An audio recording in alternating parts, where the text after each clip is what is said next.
La valise en carton, le portugais.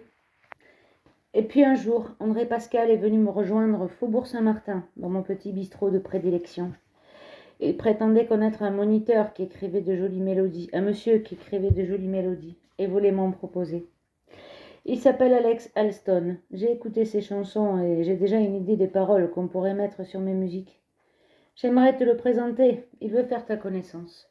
Nous avons pris rendez-vous et je suis allée chez ce monsieur. Alex Alston avait 78 ans. Il était très élégant. C'est un beau vieux monsieur. Il s'est assis à son piano et il a commencé la la la la.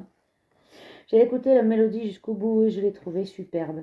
Voyant que cela me plaisait bien, André Pascal m'a proposé son texte.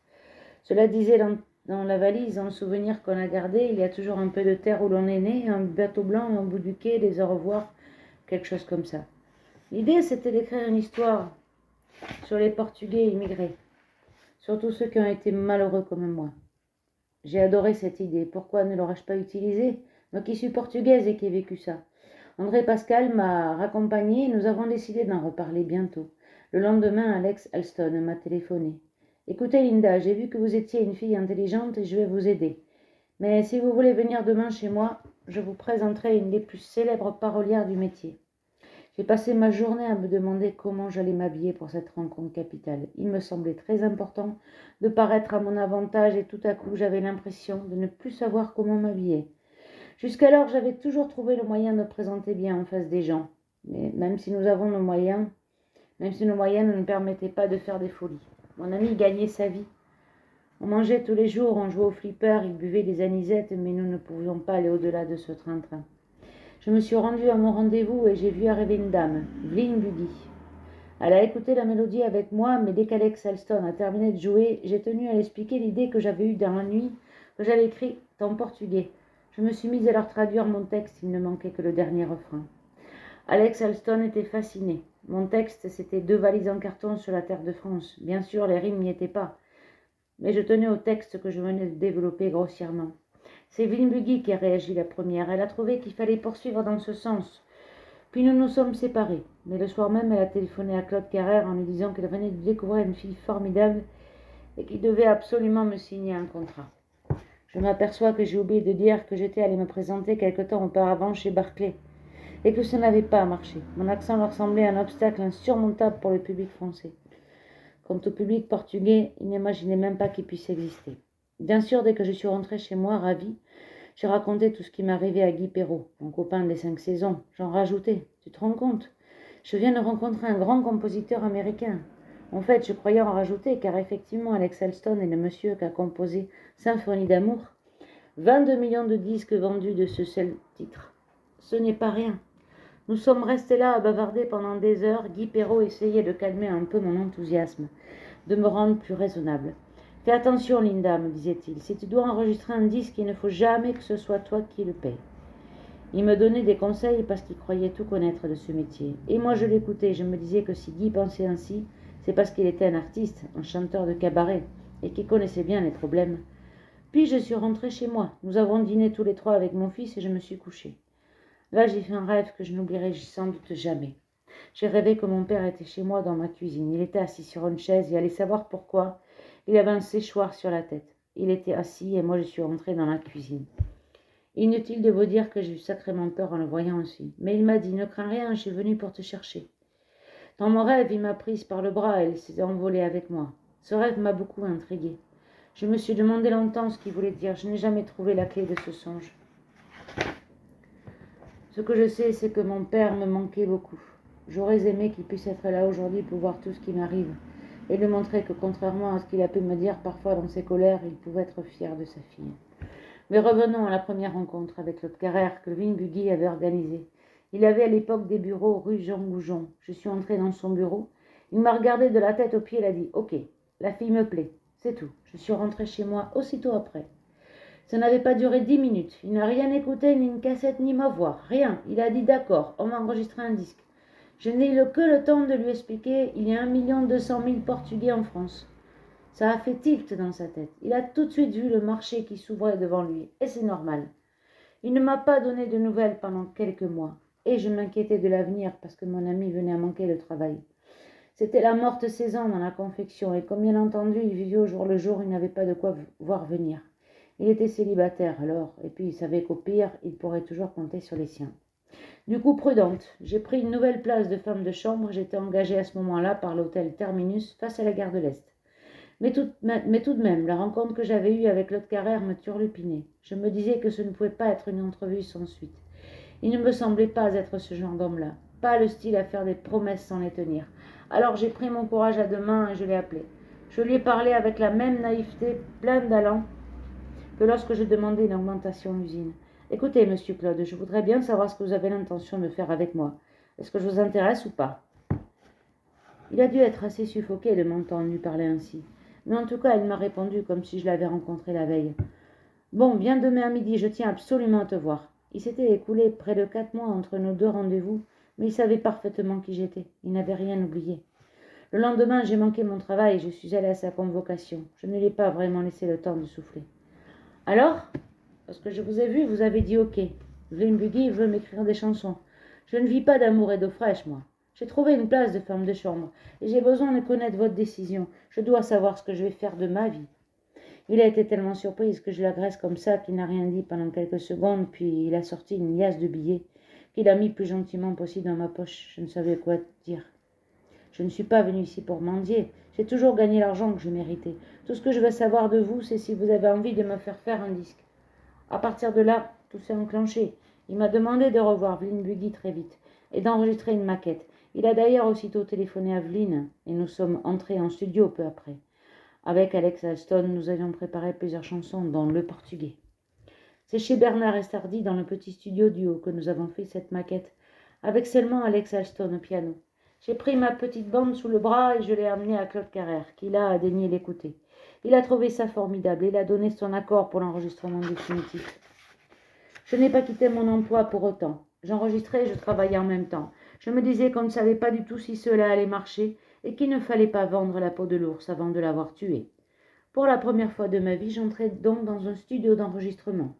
Au studio 92 à Boulogne, Jean-Claude Petit avait fait les arrangements du Portugais et tout se présentait bien. Nous avions d'abord fait appel à un autre arrangeur, mais ce qu'il m'avait proposé ne me plaisait pas et j'ai refusé de chanter dessus. J'étais encore totalement inconnue, mais j'avais déjà mon caractère et surtout j'avais l'instinct de ce qui était bon pour moi. Claude Carrère avait dit à Vline Buggy: j'aime ces chansons, je vais les donner à X pour les arrangements. Vline était parolière à ce moment-là. Elle n'avait jamais produit personne, elle se consacre depuis à Herbert Léonard. Elle a été d'accord pour ce choix. Mais lorsqu'il m'a envoyé les playbacks, j'ai immédiatement senti que ça ne pouvait pas marcher. Il ne faut pas me demander pourquoi ni comment je fais les choses. Disons plutôt que je les sens. Je suis poisson et nous les poissons, nous faisons tout sans trop chercher à savoir pourquoi. Nous sentons qu'il faut les faire, voilà. Je suis né le même jour que Chopin, le 22 février. Cette date me porte bonheur. À propos d'horoscope, je sais pourquoi Claude Carrère m'a fait confiance comme ça, presque les yeux fermés. C'est quelqu'un de très superstitieux. J'étais à peine entrée dans son bureau qu'il m'a demandé de quel signe j'étais. Comme je ne connaissais pas mon ascendant, il m'a demandé d'aller faire mon horoscope aux Champs-Élysées sur l'ordinateur. Malheureusement, je ne sais pas mon heure exacte de naissance et mon thème astral était un peu fou. Il y avait des ressemblances par moments dans ce que disait l'astroflash, mais évidemment cela manquait de précision. Par contre, sur le plan du caractère, c'était très proche de la réalité. C'est ainsi que Claude Carrère a su qu'il pouvait me suivre sans souci. J'ai tout de suite eu des relations très faciles avec lui. Je n'étais pas impressionnée du tout pour ce que je voyais autour de lui, les secrétaires, etc. À l'hôtel, j'étais souvent en rapport avec des gens importants. Je suis quelqu'un qui a toujours su aller vers les gens. Et le fait qu'une personne ait une position plus importante que moi dans la société ne m'a jamais gênée. Je m'habitue facilement à toutes les situations. Quand il faut être poli avec quelqu'un, je suis très courtoise. Et quand quelqu'un est mal élevé avec moi, je sais aussi lui répondre. Je n'ai jamais eu ma langue dans ma poche. Je me rappelle avoir fait une grande scène à Claude Carrère parce qu'il m'avait fait attendre 1 heure avant de me recevoir. J'ai horreur d'attendre et je suis toujours à l'heure. Mais revenons à ce premier arrangeur. Il m'a téléphoné un jour chez moi. J'habitais alors près de la gare du Nord. J'avais déménagé rue des Marquets. Il m'a annoncé qu'il avait donné les playbacks à Vline. Lorsqu'elle me les a transmis, je les ai écoutés sur un petit magnétophone et j'ai trouvé que cela n'allait pas. Comme c'était dimanche, j'ai attendu lundi pour appeler Claude Carrère et lui dire qu'en aucun cas je ne chanterais ça. D'abord, il n'y a pas de guitare, et puis cet arrangement, ce n'est pas ce qu'il me faut, vraiment pas. Il s'est un peu fâché, il a essayé de me convaincre du contraire. Puis il m'a demandé de venir chez Bernard Estardi pour qu'on fasse l'essai. Là, il n'a pas tardé à comprendre que j'avais raison. Décidément, c'était raté. Ils étaient tous là, à mes côtés, bien sagement. Claude, Vline, Escardi. Ils étaient conscients que s'ils m'avaient mis sur le marché en main, c'est comme ça ou pas du tout. J'aurais répondu pas du tout. Je crois que Claude Carrère a compris de suite le genre de caractère que j'ai. Quelques jours plus tard, Vline Bugui était à une fête chez Michel Sardou. Et elle a rencontré Roland Hilda, le fils de Bernard Hilda, qui s'était occupé de Marie Laforêt. Elle lui a parlé et elle lui a demandé s'il ne voulait pas travailler avec moi. Il n'a pas dit oui tout de suite, mais il n'a pas dit non non plus. Il a demandé à me voir, à entendre ce que je faisais. À cette époque, ni Vline ni personne n'aurait seulement envisagé de m'amener à ce genre de soirée. Je n'étais encore qu'une petite bonne qui démarrait dans la chanson. Et d'ailleurs, je n'étais pas prête à rencontrer ces gens-là. Personne ne me connaissait. J'étais un petit poulain caché, inconnu. Le lendemain, Vline m'a accompagné chez Roland Hilda. Il a écouté, il a dit tout de suite, ça m'intéresse. Et c'est lui qui a demandé à Jean-Claude Petit de faire mes arrangements. Il allait jouer le rôle de réalisateur à mes côtés. Il a choisi le studio. Il a écouté si c'était bien ou pas par rapport à la chanson, par rapport à moi. Lorsque je suis allée au rendez-vous de Jean-Claude Petit, j'avais apporté des disques. Des 33 tours d'Amalia Rodriguez pour lui donner une notion du guitare que je voulais retrouver sur mon disque. J'avais eu cette idée et je les avais achetés le jour même. Je m'étais dit, on ne sait jamais. Le portugais, ce n'était pas du tout le style de chanson que chante Amélia Rodriguez. Ce n'était pas un fado, mais une vraie chanson. Cependant, il fallait que j'impose le ton qui me plaisait. Je me rappelle qu'avant d'aller chez Jean-Claude Petit, j'étais chez Roland Hilda. Et celui-ci a téléphoné à Jean-Claude. « Nous allons venir chez toi, lui a-t-il dit. J'espère que tu vas être de bonne humeur et accepter de nous ouvrir. » Roland a toujours été un grand farceur. J'étais terrorisée. Mon Dieu, où est-ce que je m'étais encore fourrée? J'en avais déjà connu un qui réclamait un bureau et 6 000 francs par mois. J'allais vers un autre qui semblait une vraie terreur. J'étais épouvantée, je me disais que c'était encore une drôle d'histoire. Alors quand je suis arrivée chez Jean-Claude Petit à Suresnes et que j'ai vu un monsieur souriant, très calme, doté de beaucoup de charme, ouf, j'ai été soulagée, j'ai retrouvé ma confiance. Nous sommes entrés chez lui et je lui ai fait écouter ma chanson. Elle lui a tout de suite beaucoup plu et il s'est mis à rechercher ma tonalité. J'ai tenu quand même à lui faire écouter les disques que j'avais apportés. Il a immédiatement saisi le genre d'orchestration que je souhaitais.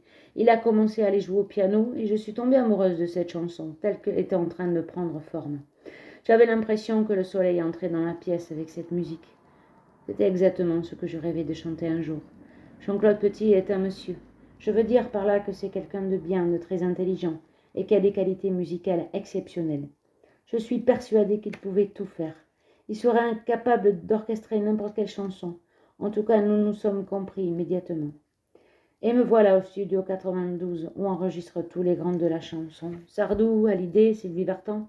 J'avoue que j'étais impressionnée quand j'y suis entrée. J'avais le trac, presque autant que lorsque j'ai fait ce gala, Sal Wagram. J'avais les mains moites et la gorge serrée, mais je n'aurais jamais osé l'avouer. Je craignais tellement d'être ridicule au milieu de tous ces professionnels. Je découvrais pour la première fois le micro, protégé par un petit carré de gaz. Je ne savais pas ce que c'était ni à quoi ça servait. Ça me faisait penser au médecin, lorsqu'il met son masque pour ne pas attraper les microbes. Je sais maintenant que c'est pour supprimer le souffle qu'on utilise cette protection. Sur le moment, je n'ai pas osé demander à quoi cela était utile, parce que j'avais peur que l'on me prenne pour une idiote. Je me suis tue. Bien sûr, ce premier enregistrement, j'ai dû le refaire plusieurs fois. Je n'étais pas toujours très en mesure, c'est une chose qui s'apprend. Heureusement, Roland Hilda est un garçon formidable qui a eu beaucoup de patience avec moi. J'ai eu de la chance de tomber sur quelqu'un d'aussi humain.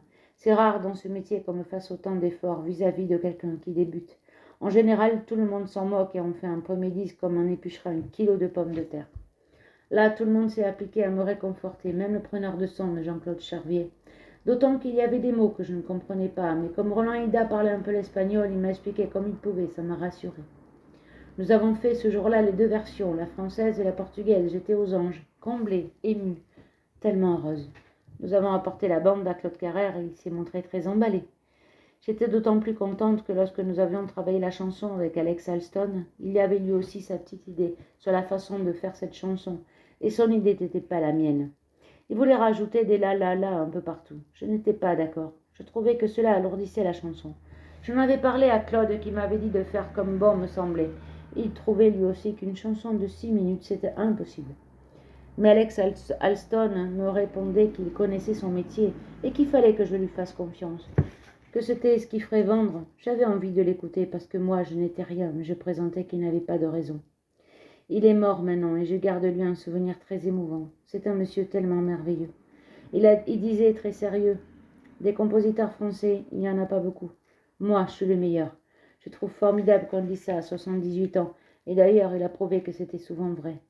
Aussitôt après, nous avons fait la photo pour la pochette du disque. Roland Hilda m'avait demandé d'apporter des vêtements différents.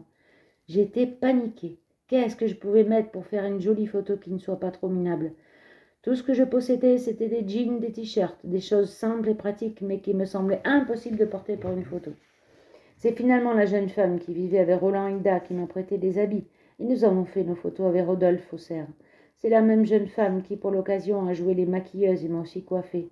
Elle m'a mis une robe rose derrière l'oreille, et j'avoue que je trouvais cela ridicule. Mais elle y tenait, Roland également, alors j'ai cédé. Ils ont eu raison d'insister, parce que cette photo avec la rose, c'est celle qui a eu le plus de succès de toutes celles que j'ai pu faire. Elle était un peu naïve, mais elle faisait très folklore, très Portugal, et le public l'a appréciée. Sur cette photo, j'avais un type très prononcé qui annonçait bien ce qu'était ce disque. Il faut vous dire qu'avant le jour où je me suis mise à chanter, personne en France ne m'a jamais demandé si j'étais portugaise. On me prenait pour une espagnole, une italienne, pour une yougoslave aussi, quelquefois, mais pas pour une portugaise. Le plus drôle, c'est qu'à partir du moment où j'ai chanté, je n'ai plus rencontré que des gens qui prétendaient que j'étais typiquement portugaise. Ça se voit tout de suite, disait-il.